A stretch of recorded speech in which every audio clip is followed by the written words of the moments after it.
Assalamualaikum warahmatullahi wabarakatuh. Di sini kami dari kelompok 1 ingin mempresentasikan tentang membaca kritis, kreatif, dan sintopis. Sebelum masuk ke materi, izinkan saya untuk memperkenalkan nama-nama dari kelompok kami. Yang pertama, Aryansa Junaidi, yaitu saya sendiri, Desti Ramadanti, Febistian Ningsi, Hafiza Ajim Jefi, dan Imran Syah.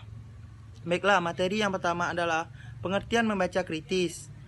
Membaca kritis menurut Albert tahun 1961, sejenis membaca yang dilakukan secara bijaksana, penuh tenggang hati, mendalam, evaluatif, serta analitis, dan bukan hanya untuk mencari kesalahan. Sedangkan menurut Agustina, membaca kritis adalah membaca yang bertujuan untuk mengetahui fakta-fakta yang terdapat dalam bacaan dan kemudian memberikan penilaian terhadap fakta-fakta itu. Membaca kritis tingkatannya lebih tinggi daripada membaca literal. Membaca kritis adalah kemampuan membaca, mengelola bahan bacaan, serta secara kritis untuk menemukan keseluruhan makna bahan bacaan, baik makna tersurat maupun makna tersirat, melalui tahap mengenai, memahami, menganalisis, mensintesis, dan penilaian. Baiklah, selanjutnya akan dilanjutkan oleh teman saya. Baiklah, saya akan menjelaskan penjelasan dari teman saya. Yang kedua yaitu ciri-ciri pembaca kritis. Yang pertama, saat membaca sepenuhnya melibatkan kemampuan berpikir kritis. Yang kedua, tidak begitu saja menerima apa yang akan dikatakan pengarang. Yang ketiga, membaca kritis adalah usaha mencari kebenaran yang hakiki. Yang keempat, membaca kritis selalu terlihat dengan permasalahan mengenai gagasan dalam bacaan.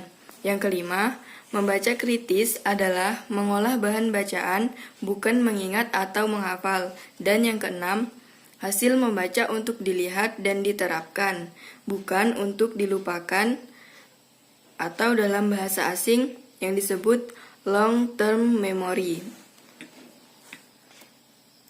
Selanjutnya yaitu nomor 3, keterampilan-keterampilan membaca kritis. 1. Keterampilan menginterpretasi. 2. Keterampilan menganalisis.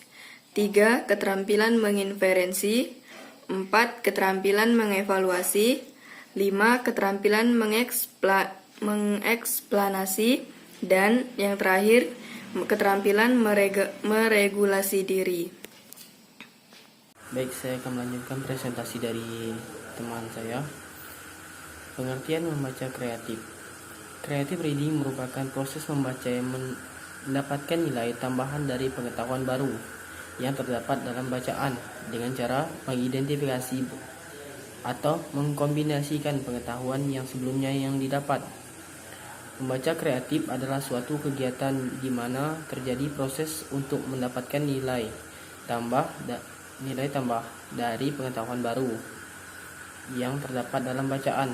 Caranya dengan mengidentifikasi ide-ide yang menonjol atau mengkombinasikan dengan pengetahuan yang pernah diperoleh sebelumnya.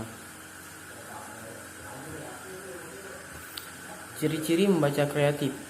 Yang pertama, tidak berhenti saat selesai membaca. 2. Mampu menerapkan dalam kehidupan sehari-hari. 3. Munculnya perubahan sikap dan tingkah laku. 4. Mampu menilai secara kritis dan kreatif teks bacaan. 5. Mampu menghasilkan karya baru dari hasil bacaan. 6. Mampu memecahkan masalah dalam kehidupan sehari-hari. Baiklah, selanjutnya akan dijelaskan oleh teman saya. Baiklah, saya akan melanjutkan penjelasan dari teman saya. Tujuan membaca kreatif. Membaca kreatif pada umumnya memiliki tujuan yang hendak dicapai. Tujuan dalam bacaan kreatif adalah sebagai berikut. Yang pertama, memahami informasi secara lebih mendalam. Yang kedua, mengetahui sesuatu dengan lebih mendalam. Yang ketiga, membaca kreatif bertujuan agar para mahasiswa terampil bereaksi dalam hal-hal dramatisasi, interpretasi, lisan atau musik, narasi, ekspresi tulis, dan ekspresi visual. Nah, manfaat membaca kreatif. Membaca kreatif akan memberikan banyak manfaat sesuai bahan bacaan yang dibaca. Banyak tema bacaan bermanfaat yang dapat dibaca, misalnya bacaan tentang siraman rohani, pemikiran para budayawan, informasi secara merawat kesehatan tubuh, informasi soal cara membuat makanan atau barang. Baiklah, sekian penjelasan dari saya dan akan dilanjutkan kembali oleh teman saya. Baiklah, saya akan melanjutkan penjelasan dari teman saya yang terakhir yaitu membaca sintopis. Nah, membaca sintopis tingkatannya paling tinggi daripada membaca kritis dan kreatif. Membaca sintopis adalah membaca beberapa buku atau sumber dengan topik yang sama untuk memperoleh jawaban dan simpulan yang valid. Membaca sintopis juga digunakan untuk menulis kajian teori dalam karya penelitian. Baiklah, itu tadi penjelasan mengenai materi membaca kritis, kreatif, dan sintopis dari kelompok kami. Semoga video ini dapat bermanfaat. Terima kasih atas perhatiannya. Akhir kata, wassalamualaikum warahmatullahi wabarakatuh.